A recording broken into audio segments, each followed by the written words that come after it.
The first day began without warning.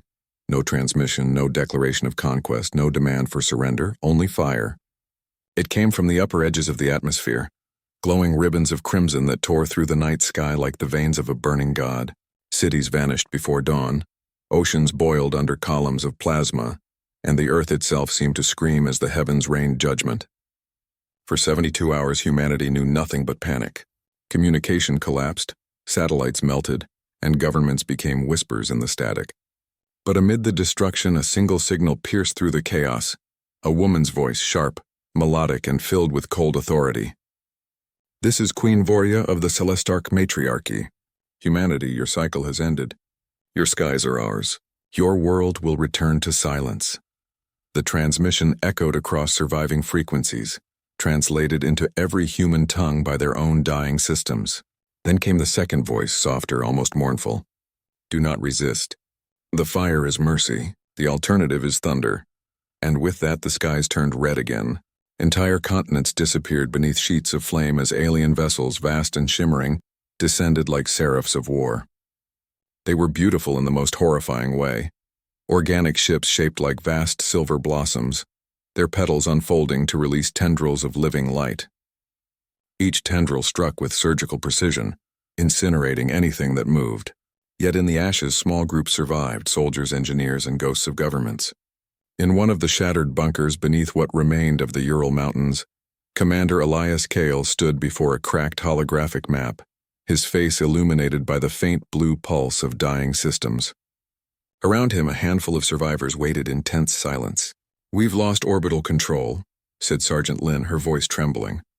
"Everything north of the equator's gone dark. The Queens control the sky." Elias didn't answer immediately. He'd seen the footage, what little remained of it. The alien fleets moved like a storm, coordinated through light pulses rather than radio, their weapons beyond any known spectrum. Humanity's missiles had hit nothing but afterimages. "They call it mercy," he said finally, his tone a low growl. "I call it a challenge."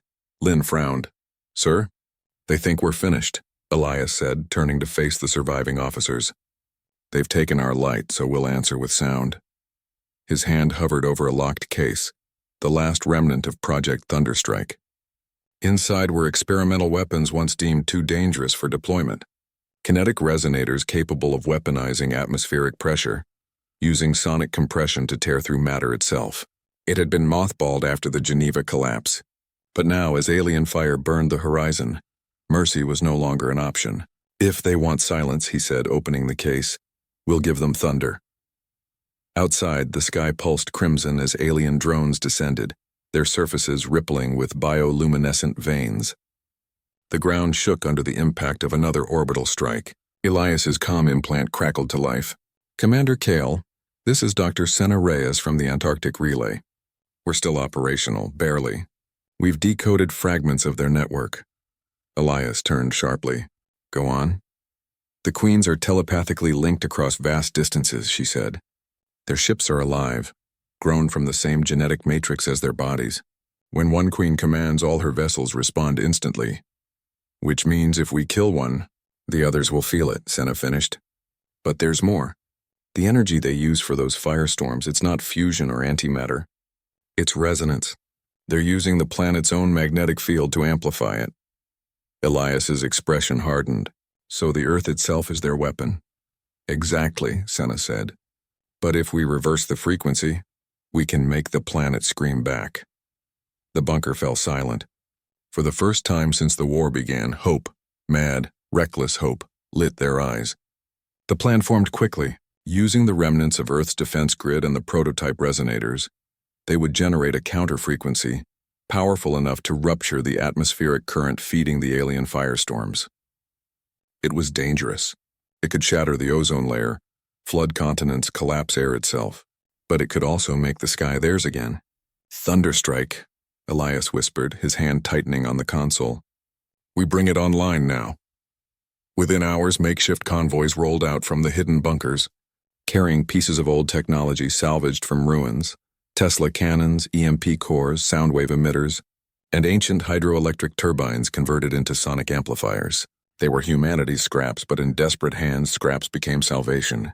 Above them, the alien armada reformed in orbit, preparing for what would become known as the Second Fire. Queen Vorya herself watched from the bridge of her organic flagship, her 6 eyes reflecting the blue sphere below. "They resist," said one of her attendants, a silver-skinned creature with elongated limbs. "They always resist. And they always fall," Vorya replied. "But their thunder, it intrigues me." She raised her hand and the ship responded like a living organism, its hull rippling as 1,000 tendrils extended. "Let us hear how loud they can scream." The night turned white as alien plasma rained once more, but this time, the world answered. From the mountains and the ruins, massive sonic towers rose, glowing with electric arcs. The ground trembled with a deep, growing rumble, a sound older than speech, older than war. It built beneath the earth like a sleeping god awakening, growing louder, sharper, until the very air fractured. And then with a sound like 1,000 storms colliding, humanity's thunder broke free. The shockwave split the clouds apart, ripping alien fire from the sky and scattering it into ribbons of molten light. Ships burst into flame, their organic hulls torn apart by invisible waves of compressed air. Across the planet, people looked up, not in fear, but in awe. For the first time since the invasion began, they saw alien ships falling, burning, dying. Vorya's attendants screamed as the resonance tore through their fleet, but the Queen herself only smiled. "So the thunder answers the fire," she said softly. "Good, let them roar. The storm has only begun." In the bunker, Elias watched the sky bloom with explosions. His hands trembled, his ears bleeding from the intensity of the resonance, but he didn't stop. The sound of thunder rolled across continents, echoing through valleys and ruins, a song of defiance carried by the planet itself. "Let them hear us," he whispered. "Let them know the earth still breathes." And somewhere above the burning clouds, where sound met silence, the war between fire and thunder had truly begun. When the thunder faded, silence returned. But it was not the silence of defeat, nor of victory. It was the silence that came before the storm's second breath, the fragile stillness between blows when even the stars seemed to wait. Across the smoldering surface of the earth, the wreckage of alien vessels burned like new suns scattered across the wastelands. Their crimson flames reflected off glass deserts and melted seas, painting the sky in a shimmering veil of light. Humanity had done the impossible. They had struck the queens and lived. Yet the cost was unbearable. Half the continents were uninhabitable. Millions more had perished in the resonant storm. And still the alien fleet loomed above like gods gathering strength. Commander Elias Kael stood in the control core beneath the ruined Alps, surrounded by the remains of Project Thunderstrike. The machines still vibrated faintly, their resonators humming with residual energy that made the air crackle with invisible lightning. He felt the sound inside his bones, a phantom rhythm that wouldn't stop. "Status?" he demanded. Sergeant Lynn, her armor scorched and face lined with exhaustion, adjusted the flickering holomap. 20% of the network remains operational. We lost contact with the Pacific and Western Command. Dr. Reyes reports the Antarctic relay still holding. Barely. The Queen's retreated to high orbit, but... She hesitated. But they're building something. Elias turned toward her sharply. "Define something." She magnified the orbital feed, revealing a swarm of alien vessels coalescing into an enormous circular formation. At its heart, a black sphere pulsed like a living heart, each beat sending waves of energy that rippled through the planet's atmosphere. "It's not just a fleet," Lynn whispered. "It's a womb." Elias stared in silence. The sphere grew larger with each pulse, its energy signature bending space around it. He recognized the pattern. He'd seen it in classified archives from the early invasion. "They're combining," he murmured. "The queens are merging into one." The Celestark matriarchy was ruled by 6 queens, sisters born from the same genetic matrix, linked by telepathic resonance. If they combined their minds, their control of the firestorm network would become absolute. They could channel the full magnetic field of the planet as a weapon, turning Earth itself into a cannon of molten death. "We hit them once," Lynn said softly. "We can hit them again." Elias shook his head. "No, Thunderstrike can't handle that kind of power surge. We'd blow the planet apart before they even flinched." "Then what do we do?" He didn't answer immediately. He turned to the cracked glass viewport that overlooked the valley below. There, scattered among the wreckage, human survivors were working. Engineers, refugees, soldiers all moving with desperate purpose. hauling cables, reactivating old generators, scavenging from the husks of fallen alien ships. "We build louder thunder," he said finally. At the Antarctic base, Dr. Senna Reyes was running out of time. The cold had devoured everything: power, warmth, and hope. The only light came from the enormous core of the resonator chamber, still glowing faintly blue. Around her, dozens of scientists worked feverishly, their breath fogging the air. "They're merging," said her assistant, eyes wide as the orbital readings spiked. "Energy output's rising exponentially. If they reach full synchronization, Earth's crust will fracture." Senna pressed her trembling hands against the console. "Not if we reach them first." She activated the deep spectrum interface, linking her neural feed directly to the remaining Thunderstrike grid. The system screamed to life, flooding her mind with raw data, frequencies, waveforms, alien telepathic signatures. The Queen's minds were vast, intricate, and terrifying, like a chorus of stars singing in rage. She could hear them now. They dare defy the fire. They dare to rise. Another voice, colder, older, answered within the resonance. "Then burn their bones until the thunder dies." Senna's vision blurred as she dove deeper into their signal, searching for an opening, a crack in their perfect unity. Every pulse of their telepathic energy felt like a hammer against her skull, but she didn't stop. Somewhere within that storm of thought, she sensed something strange. Hesitation. A seventh voice, softer, uncertain. "Sisters." There was beauty in their defiance. The other voices roared in anger, drowning it out, but Senna had heard it. A fracture. One queen, however faint, doubted the slaughter. She severed the link before the feedback killed her. "Commander Kael!" She gasped through the communicator, blood dripping from her nose. "They're not of one mind. One of them, one queen, hesitates." Elias's voice came through heavy static. "Can we reach her?" "Not through words," Senna said. "Through sound. We can't outfight them anymore, Elias. We have to make them feel us." The idea struck him like lightning, a resonance message. Yes, a frequency woven into the thunder's core, not as a weapon but as truth. Our fear, our pain, our will to live, all encoded in sound. "You think empathy will stop gods?" "Not empathy," she said. "Recognition." The line went silent. Above them, the alien womb continued to grow, its heart beating faster, its energy twisting the upper atmosphere into auroras of unnatural color. Elias closed his eyes and whispered, "Then let's make the gods listen." Over the next 48 hours, the remnants of humanity united for the first time since the invasion began. Across continents, old defense networks came online, satellites repaired, generators reignited. Soldiers fought side by side with scavengers, children carried power cells, elders rewired circuits with trembling hands. For one purpose, they would speak as one. The new weapon, codenamed Resonance Omega, combined Thunderstrike's atmospheric compression with the memory frequency Dr. Reyes had discovered. It would be the loudest sound ever created by human hands, so powerful it could shatter the sky itself.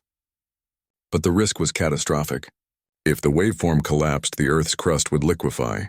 Elias stood before his team, their faces pale but determined. "This is it," he said. "The fire took everything from us, our cities, our skies, our homes. All we have left is our voice. Let's make it echo forever." As the countdown began, the alien womb pulsed violently. The Queen's voices filled the airwaves now, audible even without comms. "They gather once more, fools. They think thunder can save them." Vorya's voice cut through the chorus. "Let them speak, and when they are done, silence them forever."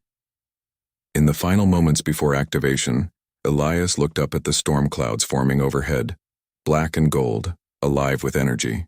"Mother Earth," he whispered. "I'm sorry," and then the world screamed. The Resonance Omega detonated with the force of 1,000 storms, a shockwave that shattered the clouds, cracked mountains, and turned the sky into a living sea of sound. Lightning danced across the horizon, forming patterns that looked like runes written by gods. Every surviving human felt it, not as pain but as memory. Their thoughts, their grief, their love, their defiance, woven into the roar of the planet itself. In orbit, the alien womb convulsed. The merged queens cried out as the resonance tore through their psychic link, flooding their shared consciousness with humanity. They saw through 1 billion eyes, felt 1 billion losses, and for the first time in their immortal existence they understood the thunder's true name: sorrow. One queen screamed in defiance, Another wept. And somewhere within their vast collective, one voice whispered again. There was beauty in their defiance. The womb began to fracture, its organic tendrils snapping, its radiant heart collapsing in on itself. The heavens split apart, fire and thunder entwining in a cataclysmic ballet of light. And as the world trembled beneath the storm, Elias Kael stood amid the chaos, knowing that the final blow was still to come. The fire had met the thunder, but the storm was far from over. The skies bled thunder as the remnants of the alien womb fell through the atmosphere, burning like fragments of dying stars. Fire rained across continents, lighting oceans ablaze and turning mountains into rivers of molten glass. The merged consciousness of the queens, once serene and omnipotent, had shattered under the weight of the human resonance, splintering into chaos. What had once been unity became madness.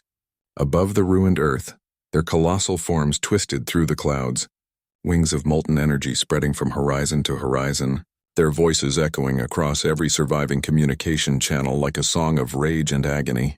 "You have made us feel," one screamed, her tone fractured like a broken universe. "You have made us remember pain."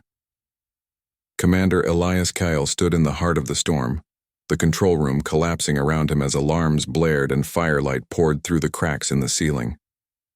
The Resonance Omega core had survived, but barely. The storm it unleashed had not ended, it had evolved. Lightning coiled into spirals of unnatural geometry, and within its heart a pulse of pure energy began to form. A pulse with its own rhythm, its own consciousness. Humanity had birthed something new, something ancient. A storm that thought. "Dr. Reyes," Elias shouted into his comm. "Status on the Omega core." Static answered at first, then Senna's voice broke through, breathless and weak. "It's changing. The energy isn't dissipating. It's synchronizing with the Earth's magnetic field." "Elias, it's alive." He froze. "Alive?" "It's responding to human emotion. Every cry, every heartbeat, every act of defiance, it's feeding it. The storm is us." Outside, the queens descended, their forms colossal and radiant, silhouettes framed in lightning. Each step shattered the ground. Each roar turned the sky crimson.